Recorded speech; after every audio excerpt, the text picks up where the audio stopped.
মক্কা, তোমার এই মাটিতে আমার আল্লাহ পাক রব্বুল আলামিনের ঘর বাইতুল্লাহ শরীফ অবস্থানরত আছে।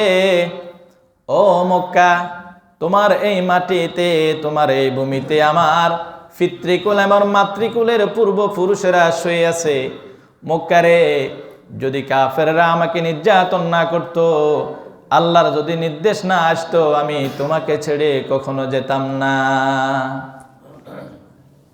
আমি এই মক্কা ছেড়ে কখনো যাইতাম না। আল্লাহ রাসূল সাল্লাল্লাহু আলাইহি সাল্লাম যখন মক্কা থেকে কোনো দূরে কোথাও সফরে যেতেন, আল্লাহ রাসূল সাল্লাল্লাহু আলাইহি সাল্লাম মক্কায় কখন ফিরবেন, সব সময় আল্লাহর রাসূলের দিলের ভিতরে মন টানা থাকতো যে আমি আবার কখন কর্মযোগ্য সবগুলা শেষ করে আমার মাতৃভূমিতে গিয়ে আমি পদার্পণ করব। কি বলেন? আপনি ঢাকা গেলেন, কোথাও গেছেন, মন কোথায় থাকে? বাড়িতে থাকে না? কখন আমি কাজটা শেষ করে বাড়িতে ফিরবো। দেখবেন 3-4 দিন, 1 সপ্তাহ ঢাকা গেছেন, কাজ শেষছেন, যখন আপনি স্টারলাইন বা অন্য কোনো গাড়িত করি মাহমুদ আলী অথবা স্টারলাইন নামছেন, দেখবেন গাটা কি এরকম একটা লাগাজন ফাতল হয়ে গেছে। এরকম অনুভব হয় না? হয়। আল্লাহ রাসূল যখন হিজরত করে মদিনায় চলে গেলেন, মদিনাতে যখন আল্লাহর রাসূল সাল্লাল্লাহু আলাইহি ওয়াসাল্লাম ইসলামী রাষ্ট্র কায়েম করলেন, মদিনাবাসী যখন রাসূলকে ওয়েলকাম জানায়, রাসূলের কথা মতো শুনি ইসলামী হুকুমত যখন প্রতিষ্ঠা হয়ে গেল, ওই মদিনাকে আল্লাহর রাসূল এত বেশি ভালোবাসতেন, যখন আল্লাহর রাসূল কোথাও দূরে চলে যেতেন, ব্যবসা বাণিজ্যের জন্য, ধর্মের কাজে, দ্বীনের কাজে, সাথে দ্বীনের জন্য, আল্লাহর রাসূল যখন আবার দূর থেকে মদিনাতে ফিরতেন, দূর থেকে দেখা যেত মদিনার সেই উহুদ পাহাড়। আল্লাহর রাসূল তখন সাহাবায়ে কেরামদেরকে বলতেন, ও আমার সাহাবায়ে কেরাম, জাবাল উহুদিন ইউহিব্বুনা ওয়া নুহিব্বুহু। ও আমার সাহাবায়ে কেরাম, দেখো অনেকদিন ছিলাম মদিনার বাইরে, কিন্তু দিলের ভিতরে কোনো সুকুন ছিল না, দিলের ভিতরে কোনো শান্তি ছিল না, আত্মায় প্রশান্তি পাই নাই। ও আমার সাহাবীরা, দেখো আমরা আমাদের বাড়িতে চলে আসছি, আমাদের ঘর, আমাদের বাড়ি, আমাদের মদিনা পানের শহর দেখা যাইতেছে, ওই দেখতেছে উহুদ, জাবাল উহুদিন, এটা হলো উহুদ পাহাড়। ইউহিব্বুনা, এই উহুদ পাহাড় আমাদেরকে ভালোবাসে। রাসূল সাহাবায়ে কেরামদেরকে বলতেছেন, ও আমার সাহাবায়ে কেরাম, এই উহুদ পাহাড় আমাদেরকে ভালোবাসে, এই মদিনার মাটি আমাদেরকে ভালোবাসে। ওয়া নুহিব্বুনা, আমরাও এই উহুদ পাহাড়কে ভালোবাসি, আমরাও এই মদিনার মাটিকে ভালোবাসি। মদিনার মাটিকে আমরা ভালোবাসি, এজন্য আমরা মাতৃভূমিকে ভালোবাসতে হবে। মাতৃভূমি হলো আমাদের জন্মভূমি, যে মাটিতে, যে জন্মভূমিতে আমরা জন্ম হয়েছি, আমাদের লালন পালন হয়েছে, যে মাতৃভূমির আলো বাতাসে সূর্যের কিরণ ভোগ করে আমরা বড় হয়েছি, এই মাতৃভূমি রক্ষা করা, এই মাতৃভূমিকে ভালোবাসা, এই মাতৃভূমিকে অখণ্ড হওয়া থেকে রক্ষা করা আমাদের প্রত্যেক মুসলমানের নৈতিক দায়িত্ব। নৈতিক দায়িত্ব। আমাদের এই মানচিত্র থেকে, বাংলাদেশ নামক মানচিত্র থেকে 1 ইঞ্চি, 1 বিন্দু মাত্র কোনা আমরা কাউকে দিব না, আমরা কাউকে দিব না, নিতে দিব না। আমাদের এই ভূখণ্ডকে, আমাদের এই মাতৃভূমিকে আমরা সকলেই ভালোবাসি। এই ইঞ্চি ইঞ্চি মাটি সোনার চাইতে খাঁটি, নগদ রক্ত দিয়ে কেনা। কি বলেন? রক্তের বিনিময় কিন্তু আমাদের এই স্বাধীন রাষ্ট্র আমরা অর্জন করেছি। এই জন্য আল্লাহ পাক রব্বুল আলামিন কোরআনে কারীমের ভিতরে ইরশাদ করে বলতেছেন, হাদিসের ভিতরেও আছে, তোমরা মনে রাখিও, তোমাদের শরীরের জন্য যত্ন নিয়ে থাকো, তোমাদের পরিবার পরিজনের জন্য যত্ন নিয়ে থাকো, তোমাদের বাড়ি ঘরের যেমন যত্ন নিয়ে থাকো, তোমাদের ব্যবসা বাণিজ্যের যেমন যত্ন নিয়ে থাকো, তোমাদের মাতৃভূমির যত্ন নেওয়া ওইটা তোমাদের নৈতিক দায়িত্ব। তুমি যে বাড়িতে বসবাস করো, ওই বাড়ির একটি অংশ যেরকম কাউকে তুমি নিতে দাও না, তোমার এই মাতৃভূমির কোনো অংশ যদি কোনো হিংস্র প্রাণী, অন্য কোনো রাষ্ট্র যদি তার হিংস্র হাত যদি এদিকে তাকায়, তার চোখ যদি আমাদের মাতৃভূমির দিকে তাকায়, আমরা একজন মুসলমানও বসে থাকবো না, আমরা প্রত্যেকে ঐক্যবদ্ধ হয়ে আমাদের মাতৃভূমিকে রক্ষার জন্য দাঁড়িয়ে যাব। এটা হলো হুব্বুল ওয়াতান। হুব্বুল ওয়াতান এটা করতে হবে। আমাদের রাষ্ট্র কেউ চিনিয়ে নিতে চাইতেছে, জোরপূর্বক আমাদের চট্টগ্রাম নিতে চাইতেছে, জোরপূর্বক আমাদের চট্টগ্রাম বন্দর নগরে তারা দখল করতে চাইতেছে। এটা আমাদের প্রত্যেক মুসলমানদের নৈতিক দায়িত্ব এবং ফরজ হয়ে যাবে আমরা জিহাদ করা, আমরা তাদের সাথে লড়াই করতে হবে। এই জন্য মুসলমান আমাদেরকে সর্ব অবস্থায় প্রস্তুত থাকতে হবে যে ইন্ডিয়া হয়তো আমাদেরকে পাকিস্তানের যুদ্ধের সময় সহযোগিতা করেছে, তারা কি নিঃস্বার্থে করেছে বলেন? নিঃস্বার্থে পাকিস্তান আমাদেরকে, নিঃস্বার্থে ইন্ডিয়া আমাদেরকে সহযোগিতা করে নাই। আমরা আগে বইতে পড়ছি কলকাতা আমাদের বাংলাদেশের রাজধানী ছিল, তো কলকাতা এখন কোথায়? ত্রিপুরা এখন কোথায়? আসাম এখন কোথায়? মিজোরাম এখন এটা কোথায়? তা আমরা তো চাইতেছি না ওটা আমাদেরকে দিয়ে দাও। এই জন্য আমরা আমাদের ভূখণ্ডে যেভাবে আছি আমাদের রক্ষা করা এটা আমাদের নৈতিক দায়িত্ব, কাউকে আমরা দিতে দিব না। তবে হুব্বুল ওয়াতানের অর্থ এই নয় যে আমরা আমাদের রাষ্ট্রকেই ভালোবাসবো, অন্য রাষ্ট্রকে আমরা ঘৃণা করব, এটা এমন নয়। আমাদের রাষ্ট্রের অধিপতি যারা আছে, বসবাসরত যারা আছে, তাদেরকে আমি ভালোবাসবো, অন্য রাষ্ট্রদেরকে আমি ভালোবাসবো না, অন্য রাষ্ট্রের নাগরিকদেরকে আমি ঘৃণা করব। ইসলাম এটা বলে না। ইসলাম বলে সম্মতা, সম্প্রীতি, ভালোবাসা, মহাব্বত, আন্তরিকতা, মায়া, এটা হলো ইসলাম।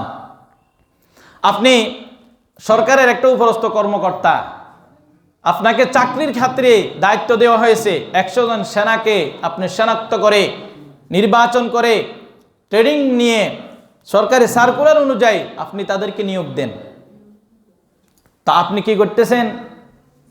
ওই কর্মক্ষেত্রে যে যোগ্য, যে অলরাউন্ডার, ফিট, এই চাকরিটা পাওয়ার যোগ্য সার্কুলার অনুযায়ী আপনি যে দেশে, এই দেশের একটা হিন্দু, কথা খেয়াল রাখিয়েন, একটা হিন্দু তার পিতৃকুল মাতৃকুল এদেশে জন্ম, সে এদেশের একজন নাগরিক, সে কিন্তু সার্কুলার অনুযায়ী ওই চাকরিটা পাওয়ার যোগ্য। আর আমরা বাংলাদেশের একজন নাগরিকও ওই সার্কুলার অনুযায়ী চাকরিটা পাওয়ার যোগ্য। কিন্তু ইন্টারভিউর ক্ষেত্রে ওই হিন্দুটা পাশ হয়ে গেছে, মুসলমানটা পাশ হয় নাই, আপনি কাকে দিবেন? যোগ্য ব্যক্তিকেই দিতে হবে না? এটা হলো নৈতিকতা, এটাই হলো ইসলাম। সে যোগ্য, রাষ্ট্রীয় সার্কুলার অনুযায়ী সে পাইছে, তাকে দেন। সে মুসলমান, তো সে তো যোগ্যতা অর্জন করতে পারে নাই, সে পাওয়ার যোগ্য না। এটা হলো ইসলাম। তো বলেন না, আমরা কি তাদেরকে এই সুযোগিতা দিই নাই? সনাতন ধর্মাবলম্বীদেরকে তো আমাদের রাষ্ট্রটা দেওয়া হয়েছে, তাহলে আমরা ঘৃণা করলাম কোথায়? তাহলে দেখা গেল আমরা ঘৃণা করতেছি না। মান তাশাব্বাহা বিকওমিন ফাহুয়া মিনহুম, আল মারউ মাহা মান আহাব্বা ইলাইহি। এজন্য যে যার সাথে মহাব্বত রাখবে, ভালোবাসা রাখবে, আন্তরিকতা রাখবে, মায়া মহাব্বত করবে, যাকে যে চাইবে তার হাসর নসর কাল কিয়ামতের ময়দানে তাদের সাথেই হবে। এজন্য আমরা হুব্বুল ওয়াতান, আমাদের মাতৃভূমিকেই আমরা ভালোবাসবো, জন্মভূমিকেই আমরা ভালোবাসবো। আর এই জন্মভূমি সম্পর্কে, মাতৃভূমি সম্পর্কে কোরআন কারীমের থেকে বিজয় দিবসে আমাদের কি করণীয়? যখন বিজয় দিবস আসবে, যখন তোমরা এই একটা স্বাধীন রাষ্ট্র পাইছ, যে দিনে তোমরা স্বাধীন হয়েছ, অখণ্ডতা থেকে তোমরা মুক্তি পাইছ, দখলদারিত্ব থেকে মুক্ত হয়েছ, ওই দিন তোমরা কি করবা? চলেন আমরা সকালে সূরা নসরটা পড়ি। ইজা জাআ নাসরুল্লাহি ওয়াল ফাথ ওয়া রাআইতান নাসা ইয়াদখুলুনা ফি দীনিল্লাহি আফওয়াজা ফাসাব্বিহ বিহামদি রাব্বিকা ওয়াস্তাগফির ইন্নাহু কানা তাওয়াবা। আল্লাহ পাক রব্বুল আলামিন বিজয় দিবস উপলক্ষ করে, বিজয় দিবসকে উপলক্ষ করে, বিজয় দিনকে উপলক্ষ করে আল্লাহ পাক রব্বুল আলামিন মদিনার মক্কা বিজয়কে উপলক্ষ করে সামনে রেখে কোরআনে কারীমের 2টা সূরাকে আল্লাহ নাযিল করে দিয়েছেন। একটার নাম হলো সূরাতুন নসর, যেটাকে আমরা ইজা জা নাসরুল্লাহ ওয়াল ফাত হিসেবে চিনি এবং পড়ি। আরেকটা হলো সূরা ফাতা 26 পারা 10 নম্বর পৃষ্ঠায় আছে, ইন্না ফাতাহনা লাকা ফাতহাম মুবিনা লিয়াগফিরা লাকাল্লাহু মা তাকদ্দামা মিন যামবিকা ওয়া মা তাআখার ওয়া ইউতিম্মা নি'মাতাহু আলাইকা ওয়া ইয়াহদিয়াকা সিরাতাম মুস্তাকিমা। ফাতাহ মানে বিজয়। বিজয় সম্পর্কে আল্লাহ একটা সূরা নাজিল করেছেন, 26 নম্বর পারার ভিতরে আছে। আরেকটা সূরা নাসর আল্লাহ নাজিল করে দিয়েছেন। কোরআনে সব কিছু আছে, কি করতে হবে বলে দিয়েছেন। ইজা যা, ওই কথার দিকে স্মরণ করুন যখন আপনার জন্য সাহায্যের দিন আসবে, বিজয়ের দিন আসবে। ইজা যা নাসরুল্লাহ, নসরুন মানে সাহায্য, যখন আল্লাহর সাহায্য আসবে। আল্লাহর সাহায্য ছাড়া আপনি কখনো কোনো কাজে সফল হতে পারবেন না, কোনো কাজে আপনি বিজয় হওয়া সম্ভব নয়। এজন্য বিজয়ের আগে কার কথা বলছেন? নসরুল্লাহ, আল্লাহর সাহায্য। যখন তোমাদের জন্য আল্লাহর সাহায্য এসেছিল, ইযা জাআ নাসরুল্লাহি ওয়াল ফাth, যখন তোমাদের বিজয়ের দিন এসে গেল, যখন তোমাদের বিজয়ের দিন আসবে, তোমাদের সাহায্যের দিন আসবে, আর তখন তোমরা দেখবা ওয়ারাআইতান নাসা ইয়াদখুলুনা ফি দীনিল্লাহি আফওয়াজা, তখন দেখবা অনেকগুলা মানুষ তারা দলে দলে দলে দলে ইসলাম ধর্মের ভিতরে প্রবেশ করতেছে। ইজা যা ওয়ারাআইতা, তখন তুমি দেখবা নাস মানে মানুষ, অনেকগুলা মানুষ, আফওয়াজ মানে দলে দলে দলে দলে দলে দলে তারা ইসলাম ধর্মে ইয়াদখুলুন প্রবেশ করবে। আগে তারা মক্কা যখন বিজয় হয় নাই, এখনো কাফেরদের অধীনের ভিতরে রয়ে গেল। অনেকগুলা কাফের মুশরিক আছে, দিলের ভিতরে ইসলাম ধর্ম গ্রহণ করার জন্য প্রবল ধারণার, প্রবল মনের আশা আকাঙ্ক্ষা নিয়ে ডুবে আছে। কখন দিনের লাইট জ্বলে উঠবে, কখন ইসলাম ধর্ম বিজয় হবে, তখন তারা সরাসরি আজান দিয়ে সরাসরি মসজিদে নামাজ কায়েম করবে, সরাসরি ইসলাম ধর্মের জন্য জিকির করবে এবং নারে তাকবীর দিয়ে তারা ইসলাম ধর্মে প্রবেশ করবে। তারা দিলের ভিতরে এটা রয়ে গেছে। আর যখন মক্কা বিজয় হয়ে গেল, আর তাদের দিলের ভিতরে যে ইসলাম ধর্ম গ্রহণ করার জন্য প্রবল আকাঙ্ক্ষার তামান্না নিয়ে দিবারাত্রি দিবানিশি পার করতেছে, মক্কা বিজয় হয়ে যাওয়ার সাথে সাথে সকলেই দলে দলে প্রবেশ করলো ইসলামের ভিতরে। আর তখন তোমরা কি করবা? ফাসাব্বিহ বিহামদি রাব্বিকা ওয়াস্তাগফির ইন্নাহু কানা তাওয়াবা।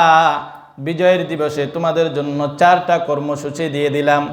তোমাদের যখন বিজয় দিবস আসবে, বিজয় দিন যখন পেয়ে যাইবা, স্বৈরাচার থেকে যখন মুক্ত হয়ে যাইবা, অত্যাচার থেকে যখন মুক্ত হয়ে যাইবা, জালেমের জুলুম থেকে যখন তুমি মুক্তি পেয়ে যাইবা, হত্যাকারীর হত্যা থেকে, মিথ্যুকের মিথ্যা মামলা থেকে যখন তুমি বিজয়ী হয়ে যাইবা, এই বিজয়টা ব্যাপক। এই সূরাটা যদিও নাকি রাসূল সাল্লাল্লাহু আলাইহি সাল্লামের মৃত্যুর আগের সুসংবাদ দিচ্ছেন, কিন্তু এটা বিজয়ের সাথে সম্পর্ক, সূরা ফাতহ বিজয়ের সাথে সম্পর্ক। তখন তোমাদের 4টা কর্মসূচি, একটা হলো ফাসাব্বিহ, ফাসাব্বিহ, তোমরা আল্লাহর পবিত্রতা বর্ণনা করো। কি পাইলাম? আল্লাহর পবিত্রতা বর্ণনা করা। বিহামদি রাব্বিকা, আপনার প্রভুর প্রশংসা করেন। আপনি জালেম অত্যাচার স্বৈরাচার থেকে দীর্ঘ 15-16 বছরের 56 বছরের হায়াত থেকে যখন তোমরা তোমাদের একটা রাষ্ট্রকে, তোমাদের একটা ধর্মকে, তোমাদের একটা দিনকে যখন তোমরা বিজয় হয়েছ, ফাসাব্বিহ, তোমরা প্রশংসা করো, ফাসাব্বিহ, তোমরা আল্লাহর পবিত্র বর্ণনা করো, আল্লাহ তাআলা পবিত্রতা বর্ণনা করো। বিহামদি রাব্বিকা, তোমাদের প্রভুর প্রশংসা করো। আল্লাহ, আমরা তো অখণ্ড ভারত ছিলাম, আমরা তো পাকিস্তানের অধীনে ছিলাম, ভারতের অধীনে ছিলাম, আল্লাহ জালেমের জুলুমের ভিতরে ছিলাম, স্বৈরাচারদের অন্তর্ভুক্ত ছিলাম। ও আল্লাহ, তুমি আমাদেরকে একটা দখল মুক্ত শান্তি থাকার মতো একটা রাষ্ট্র আমাদেরকে দান করেছ। আলহামদুলিল্লাহ, আল্লাহর প্রশংসা করা। ওয়াস্তাগফির, এবং আল্লাহ পাক রব্বুল আলামিনের ইস্তিগফার করা, গুনাহ মাফের জন্য আল্লাহর কাছে তওবা করা, গুনাহ মাফ চাওয়া। আল্লাহ, এই বিজয় অর্জন আনতে গিয়ে অনেকগুলা অন্যায় হয়ে গেছে, আল্লাহ এই বিজয় আনতে গিয়ে বৃদ্ধের উপরেও জুলুম হয়েছে, শিশুর উপরেও নির্যাতন হয়েছে। একটা ভালো কাজ করতে কতগুলা খারাপ কাজও আল্লাহ হয়ে যায়।